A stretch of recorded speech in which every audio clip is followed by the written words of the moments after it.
Okay, it's 7 o'clock. I'm going to call the Town of Batavia Planning Board meeting to order for Tuesday, December 5th. Let's please stand and pledge the flag. I pledge allegiance to the flag of the United States of America and to the republic for which it stands, one nation under God, indivisible, with liberty and justice for all. Roll call, please, Kim. Paul Marquesi. Here. Paul McCullough. Here. John Partridge. Here. Jonathan Long. Here. Steve Tanner. Here. Brooks Hawley. Here. Brittany Whitcup. Here. Kathy. Here. We have a full board here tonight, and we are going to, the alternate member will be participating but not voting. Did everyone have a chance to read the minutes from the last meeting? I'll make a motion to approve. Motion by Paul McCullough to approve. Is there a second? Second. Second by Brooks Hawley. Any additions or corrections? All in favor? Aye. Anyone opposed? Thank you very much. This is the time on our agenda where we allow the public to make comments on anything that is on the agenda. Since no one is attending tonight, I guess we won't have it. If someone comes and wishes to make a comment, we'll let them do it. Okay?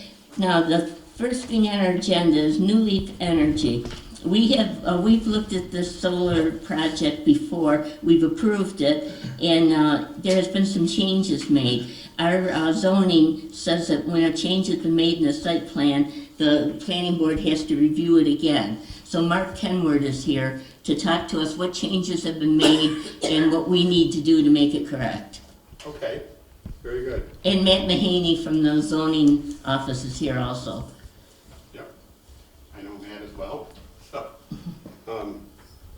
been here so often, you all look familiar. And if I see you out and about in Batavia, I apologize. I just don't recognize you because you're out of context, I guess. Because I do live here in Byron, so I'm in Batavia quite often. Regarding this site, first of all, on behalf of Newleaf Energy, thank you for getting us on the agenda as quick as you did. This kind of came up suddenly, and the reason we're here is because Newleaf is negotiating with a buyer for this site. As you know, Newleaf is a solar development company. All they do now is develop and get solar sites approved, and then they sell them to a company that will construct and operate them. And I believe the company's name is GENESEE. It's not the same owner of the project that sits at the rear of this property. It's a different owner.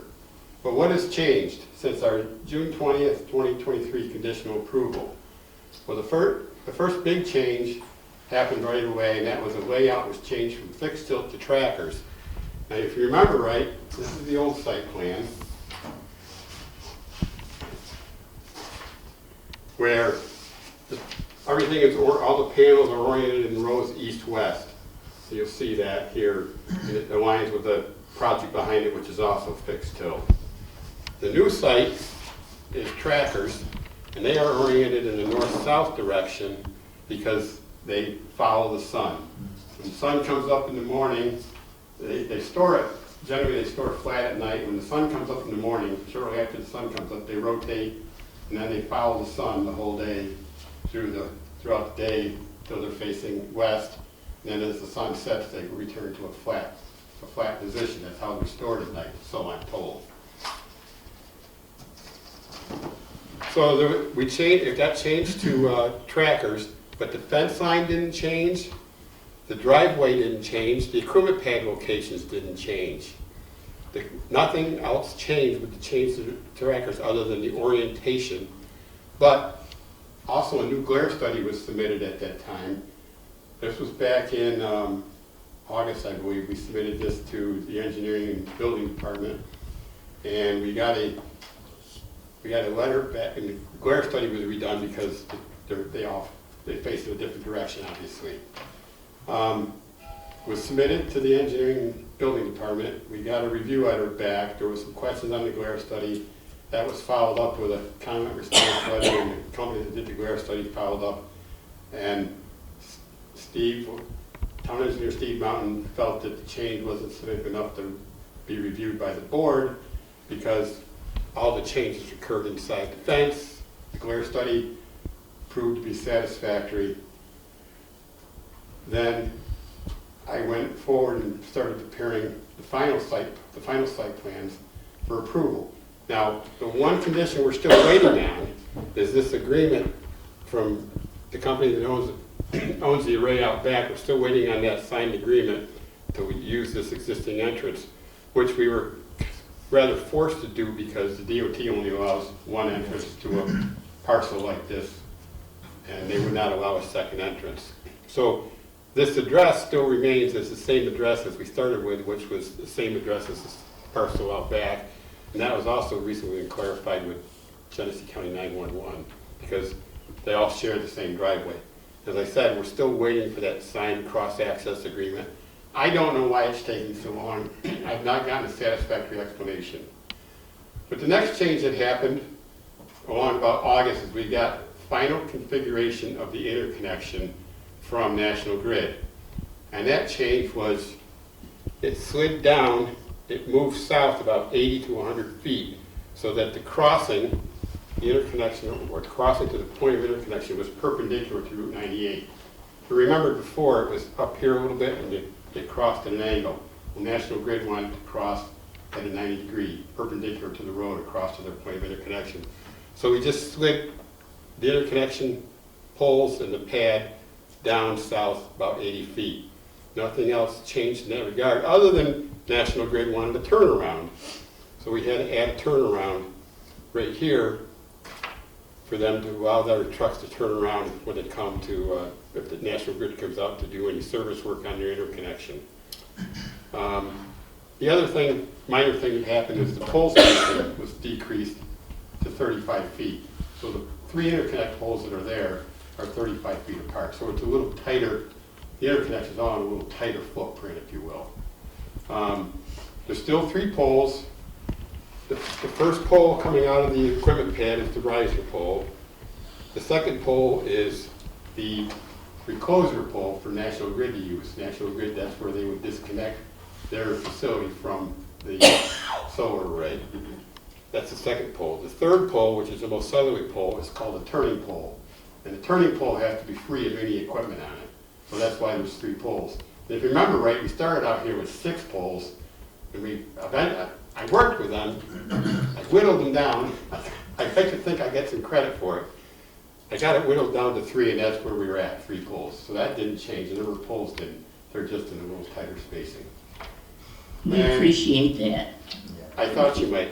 And I think also moving it south a little bit, put it directly across now from tilled ag land, not across from anybody's side yard or anything like that, no residential. It's not directly across from any residential use property now, it's right across from farmland. So I think that was a plus. Anyway, that's a summary of the changes. I got 4 things listed here, and that's the summary of the changes. So what happened during the buyer's lawyers get involved. The buyer's lawyers dissect the zoning code. And they're the ones who asked that we come back and following the zoning code, which requires any site, just it's a general statement, any site plan changes have to be reviewed and approved by the planning board. So that's why we're here. And this request came in late last week, and we appreciate the ability to get on the agenda real quick.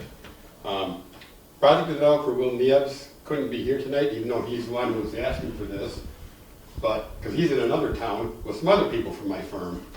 So I'm here solo, but I think I got a good enough handle on this, and if you have any questions, I'll be happy to answer them. Okay, board, are there any questions? Nope, the glare study was. That would have been the biggest thing is obviously, like Mark had mentioned, you had stationary panels to changes to movable panels, and the glare study was addressed and submitted to engineering. There is still some glare, but it's not as severe or as long-lasting as it was with fixed panels.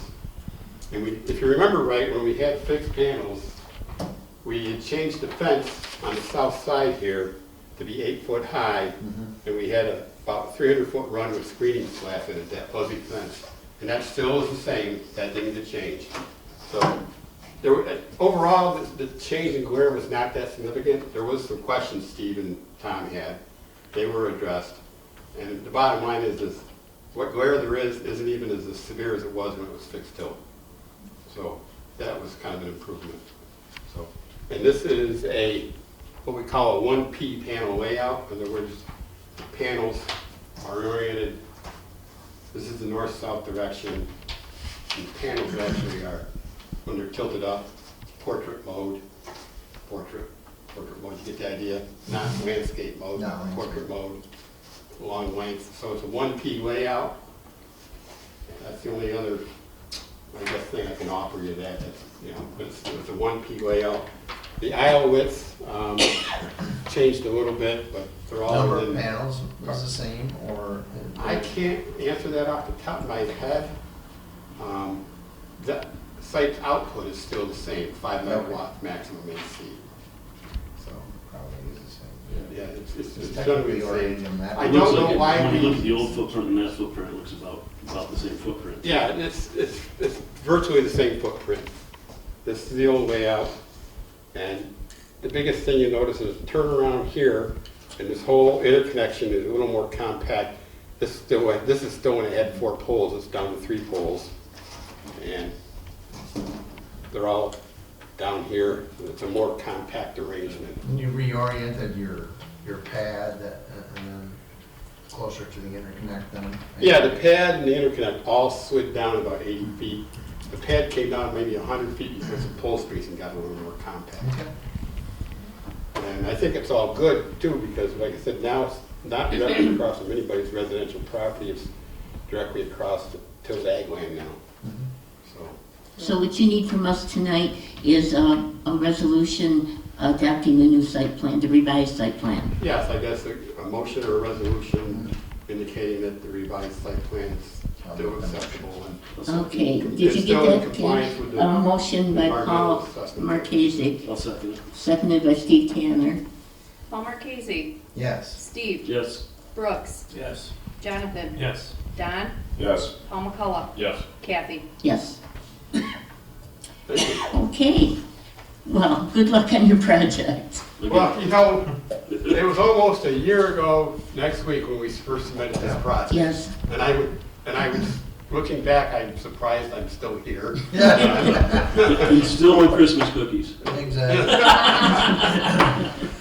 I will tell you, I went to a Town of Ridgeway zoning board meeting once, years ago for solar, and there was a lady on it, and this is not meant to be. I don't make sexist cookies. in any way. Tim does. But there was a lady there who everybody in town loves and knows, and she brought Christmas cookies to the zoning board meeting in December.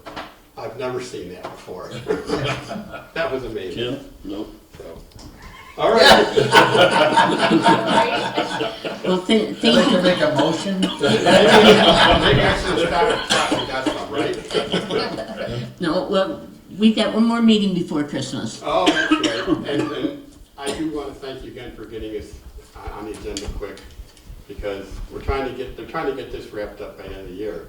And I keep saying, you need that agreement. You need that agreement. Yeah. When lawyers get involved, it just seems. Well, they're still not gonna do anything until spring anyway. Oh, It's, they still got to develop construction plans. Yeah, And even if they get the construction plans done, they can't even come in for a building permit application until we have signed site plans. And they're on, I should have brought a couple more copies, because I think Steve wanted 3 copies. I brought 1 copy of the site plans, and on the way here I thought, I should have brought 2 more, because I could have left them with Steve for them to get signed whenever. Oh, that's right. So, but, I don't live far, I can drop them off, no big deal. So, cool. Okay. thank you. Have a good No, Christmas. you're You welcome. too. Christmas. Thank you for coming out tonight. Okay, next on our agenda is the zoning officer report. As of right now, we don't have anything new to discuss or bring up in new business. Does anyone have a question for Matt? Oh, that was fast.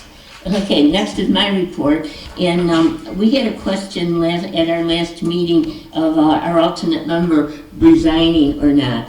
I do have a letter from Jennifer Zambito resigning as an alternate member, so we have a vacancy on the board. If anyone knows someone that's interested in serving, they should send their application to Tressa Marasco, the town clerk. And they can get it on the website. And any kind of talent you have that could help the board would certainly be considered. So does anybody have anything else? Okay, go ahead, John. Well, I will stay a little while. Adjourn. Motion to adjourn. Is there a second? Second. Second by Paul. All in favor? Aye. Opposed? Thank you very much. Thank you for coming today. It was a short meeting that won't be as short at our next meeting.